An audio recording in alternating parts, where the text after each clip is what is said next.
Hola, estamos en la tercera parte del módulo sobre periodismo de paz en contextos de polarización y de conflicto social. Esta parte es la que vamos a dedicar al periodismo de paz. El periodismo de paz no es nada del otro mundo. No es que no cubramos la guerra ni el conflicto, lo cubrimos, pero con otra orientación. Vamos a ver el periodismo de paz distribuido en 4 bloques. El primero va a ser sobre las complejidades del conflicto. El segundo va a ser sobre la lógica de la verdad, para crear confianza entre las partes. La tercera va a ser empujar desde la sociedad civil para la paz. Esa va a ser nuestra preocupación más que pensar en las élites. Y la cuarta va a ser la centrada en la resolución del conflicto, en la reconciliación, en la reconstrucción de los daños que haya podido causar. Empecemos por la primera. ¿Cómo cubrimos el conflicto? Pues hay que cubrirlo en su complejidad, hay que estudiarlo. Estudiarlo es importante porque si vemos que los actores no son todos homogéneos, sino que tienen diversas partes con diversos intereses, diversos objetivos, diversas formas de legitimar sus acciones, podremos ir estableciendo puentes entre ellos. Veremos que no son tan distintos. Claro que hay discrepancias, pero en otras cosas son todos seres humanos con necesidades, con intereses, que buscan lo mejor para sus comunidades. Por ejemplo, en el conflicto de Irlanda, los primeros acercamientos que había un enfrentamiento violento entre comunidades republicanas, pro-irlandesas y pro-británicas, había enfrentamientos violentos, como decía, y los primeros acercamientos se dieron a partir de grupos de mujeres que desde ambos lados dijeron basta de violencia. También han ocurrido ejemplos en otros conflictos, como por ejemplo el colombiano, donde presos de las FARC y de los militares, ambos detenidos en la misma prisión, se reconocieron mutuamente como combatientes por sus creencias y por sus derechos, y se pidieron un respeto mutuo y abogaron por una resolución pacífica del conflicto. También les ocurrió a los irlandeses de uno y otro lado, que a pesar de haberse matado en la calle o en el terreno de confrontación, en la prisión, debido al maltrato que recibían ambos por parte del gobierno británico, pidieron ser respetados como presos políticos. Y eso les acercó, les hizo más humanos a unos y otros, porque eso era uno de los problemas que había, ¿no? Sin embargo, en lugar de un periodismo orientado hacia la paz y el conflicto, podemos hacer un periodismo que se centra en la violencia, en los desacuerdos y que simplifica a los actores.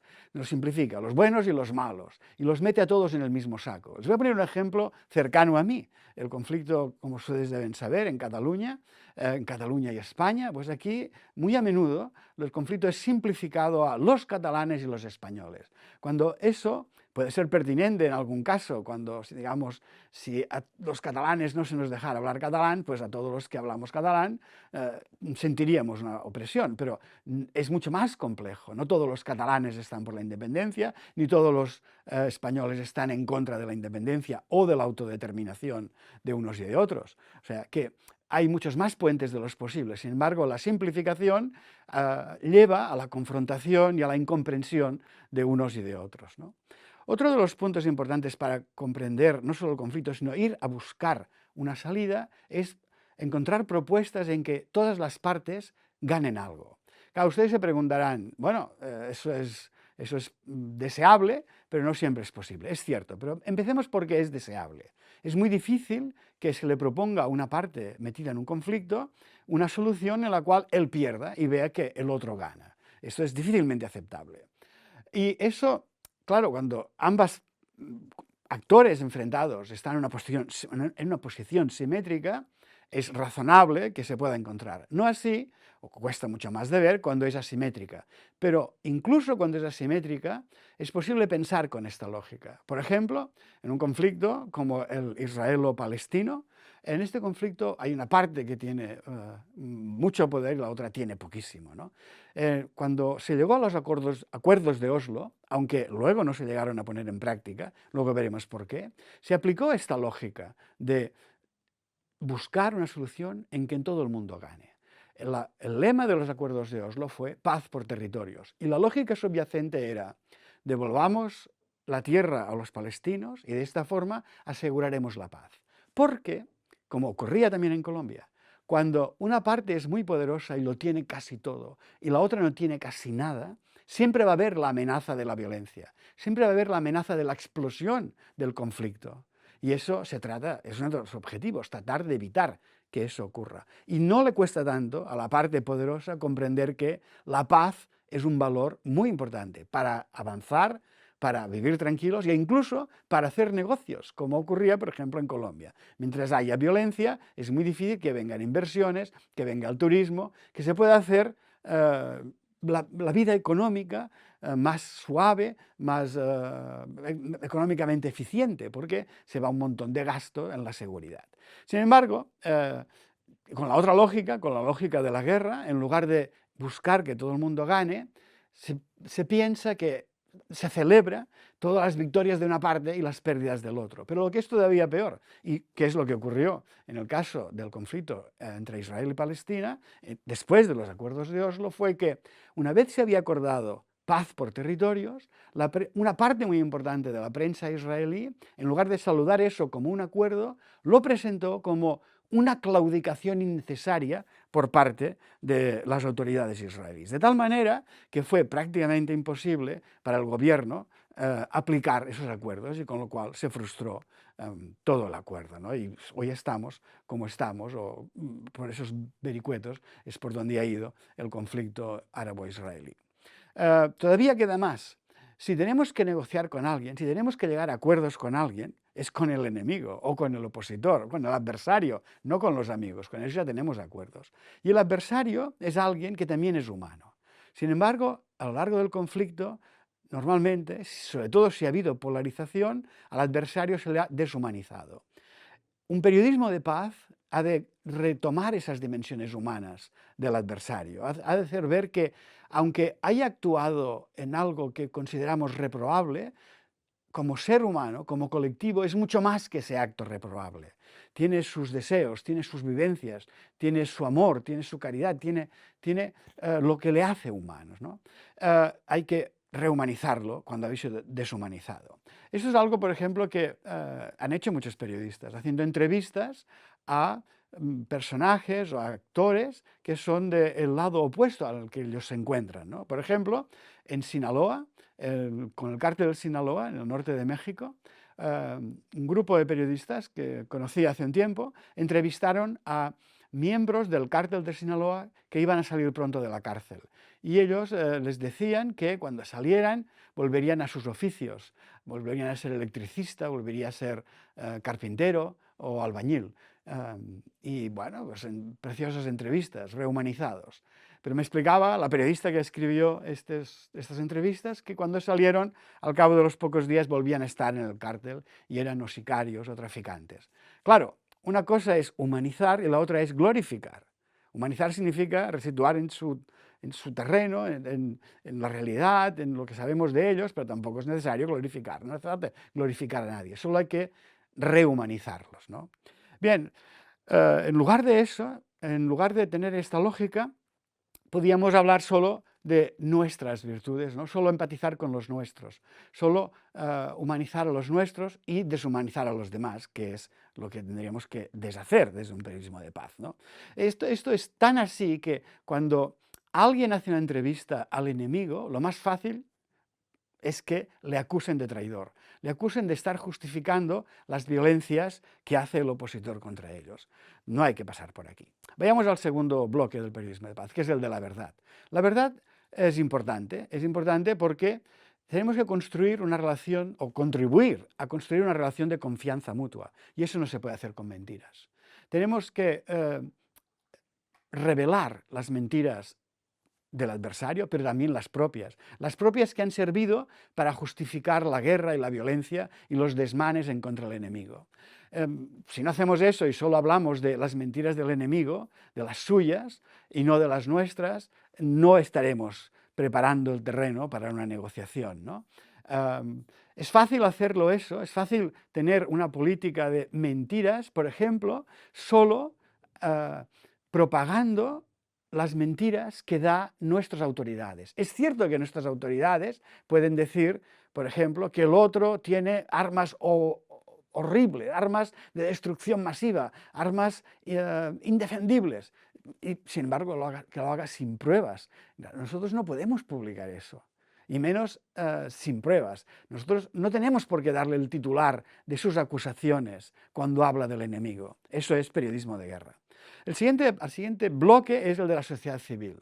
En este bloque, igual que hablábamos de las mentiras de todos antes, ahora es bueno, en un proceso de humanización, hablar del sufrimiento de todos, del sufrimiento de nuestro lado y de los otros, incluso del sufrimiento de los soldados. Está bien, y se dice en muchos conflictos, cuando hay víctimas, mujeres, niños y ancianos, pero los soldados también mueren. Los soldados incluso, o los que están tomando la violencia en sus manos, son víctimas de su propia violencia psicológicamente y a veces por la violencia de los demás, ¿no?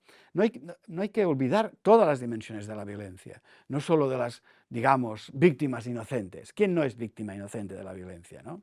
Esa es una de las dimensiones de un enfoque sobre la sociedad civil, desde la sociedad civil hacia la paz, pero todos somos seres humanos. El segundo es atender, dentro de ese mismo bloque, atender a aquellos que trabajan por la paz también desde el propio bando, incluso cuando hay guerra. Esto es muy importante porque los dirigentes, los políticos o los militares operan con otra lógica, sobre todo los políticos en el sentido de que ellos piensan en sus seguidores, piensan en que las medidas que tomen van a ser o no populares entre sus seguidores. Y eso les impide llegar a acuerdos cuando es posible. Una cosa así pasó en el conflicto de Irlanda. Antes de firmar el acuerdo de paz, los políticos veían que podían hacer concesiones mutuas y llegar a acuerdos. Está documentado, no me lo invento. Pero no los hacían porque pensaban con esta lógica partidista. Sin embargo, en aquellos momentos, mientras había las negociaciones y no se firmaba, hubo un crimen muy sectario de una pareja mixta y la población estaba tan enfadada con ese crimen que había un clamor popular. En las iglesias de uno y otro lado, se protestaba contra los crímenes. Y tanto era el clamor que los periodistas, cuando acudían a las ruedas de prensa de los políticos que decían no avanzamos en las negociaciones, su pregunta no era ¿por qué no avanzan? Su pregunta era ¿por qué no firman ya? Los periodistas se convirtieron en un portavoz de la sociedad civil que opera con otra lógica que la partidista, empujando hacia la paz, empujando hacia el acuerdo que iba a permitir el fin de las muertes, ¿no? Hacer lo contrario es hacer un periodismo de guerra, un periodismo que solo habla del sufrimiento de nuestra parte y que solo se preocupa por los debates en los pasillos, por los debates diplomáticos, que sí, no es que no sean importantes, pero la diplomacia y los gobiernos operan con una lógica distinta. Bien, el último bloque sobre el periodismo de paz es el que se preocupa de las soluciones. Primero hay que ver que la paz no es solo el alto al fuego y la victoria de uno sobre el otro. La paz sobre todo es encontrar caminos de no violencia y encontrar caminos de no violencia que ayudan a construir soluciones creativas a veces. Digo creativas, por ejemplo, imaginemos que tenemos dos países peleándose por un territorio. Y uno dice que es mío y el otro también dice que es suyo. Y sin embargo no encontramos una salida, porque ¿de quién será? Uno del otro. Bueno, pues, ¿por qué no pensar que el territorio es de ambas partes? Y así dejaremos de pelearnos, dejaremos de gastar en armas, podremos invertir en esa zona común y quizás sacar provecho en producción o en turismo o en lo que sea, ¿sí? Es poner creatividad a los conflictos que tenemos delante, buscando soluciones en que todo el mundo gane y donde no haya violencia. También en este bloque nos tenemos que preocupar de, bueno, si hemos llegado a esas soluciones, si hemos llegado a un acuerdo y empezamos a reconstruir la sociedad, a reconciliar a las partes en conflicto, a resolver el conflicto, bueno, ahí encontramos otra vez las 3 R's. Ustedes verán que en este campo de los conflictos muchas veces tenemos 3 R's, ¿no? En este caso son resolución, reconstrucción y reconciliación. Si eso ha ocurrido, normalmente la prensa ya se ha ido, porque ya no hay fuego, ya no hay violencia, ya no es atractivo. Se ha ido a otro conflicto. Sin embargo, hemos perdido una ocasión, porque si mostramos cómo ese conflicto se está resolviendo, cómo van avanzando, una comunidad se reconcilia con la otra, cómo somos creativos, eso puede servir no solo para consolidar ese mismo proceso de ese conflicto, sino también para que gente que está inmersa en otros conflictos aprendan de ese conflicto. Esto es tan importante como que si pensamos en unos cuantos de los conflictos que se han transformado y casi o están en vías de resolución, como los de Sudáfrica, Irlanda, Colombia y el País Vasco, veremos que después de los acuerdos de paz de Sudáfrica vino los acuerdos de Irlanda y después los de Colombia. Y después la renuncia en el País Vasco a la violencia de forma unilateral, esta vez sin acuerdo, lastimosamente, pero al menos ha habido renuncia, lo cual es un gran avance. Pues es casi imposible pensar que el acuerdo de Irlanda hubiera sido posible si antes no hubiese habido el acuerdo de Sudáfrica. Y el acuerdo de paz de Colombia también hubiese sido, si no imposible, muchísimo más difícil sin los ejemplos de Irlanda y de Sudáfrica de forma anterior, ¿no? Al revés, hacer un periodismo de guerra significa, como he explicado antes, digamos, que una vez ya no hay fuego, ya no hay violencia, nos vamos a otro lado. Y además entendemos que solamente cuando hay alto el fuego y uno gana, esto se ha acabado. Y eso es una práctica habitual, una práctica que deberíamos erradicar de nuestras costumbres, ¿no? Es que es la práctica habitual, es una práctica habitual que va en la lógica que impera en muchos medios, porque lo que es habitual en periodismo es centrarnos en la inmediatez. Tenemos que dar noticias inmediatas. Cada hora hay que dar un boletín o hay que dar un tuit. La red nos aprieta para ser rápidos y ser el más rápido, ¿no?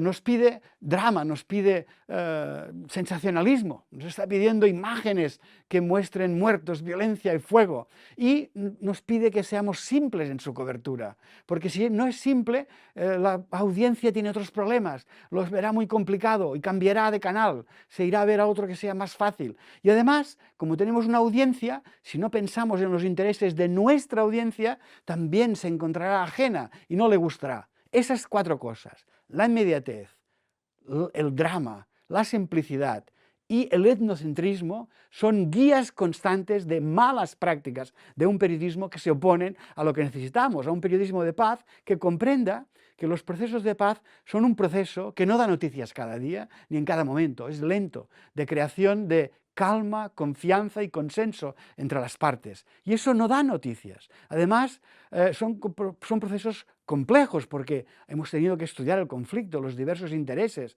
hemos tenido que ver compensaciones de un lado y de otro, en qué cede uno, en qué cede el otro, en qué gana uno, qué gana el otro, ¿no? Y además, para llegar a todo eso nos hemos tenido que entender y hemos tenido que dejar de pensar en nuestra sociedad como la perfecta, en nuestros criterios de valores solamente, y pensar que cuando el otro hace algo que no entendemos es que es estúpido o está loco. Esto no es así. Si el otro hace algo, lo primero que tenemos que hacer es comprender por qué lo hace, cómo eso encaja en su forma de pensar, en su forma de vivir, en sus necesidades, ¿no? Esa complejidad va en contra de lo que es habitual en periodismo. Bueno, en síntesis, cuando estamos en un conflicto tenemos 2 posibilidades: que la polarización aumente o baje, que la violencia aumente o descienda.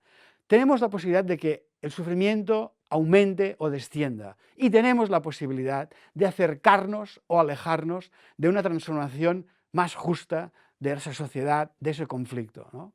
En esas 3 cosas sabemos que el periodismo influye, en las 3. Con lo que hemos visto, creo que podemos decir que tenemos que decidir en qué dirección empujamos, y eso está en nuestras manos. Esto es el reto de hacer periodismo por la paz, por la vida, por la convivencia.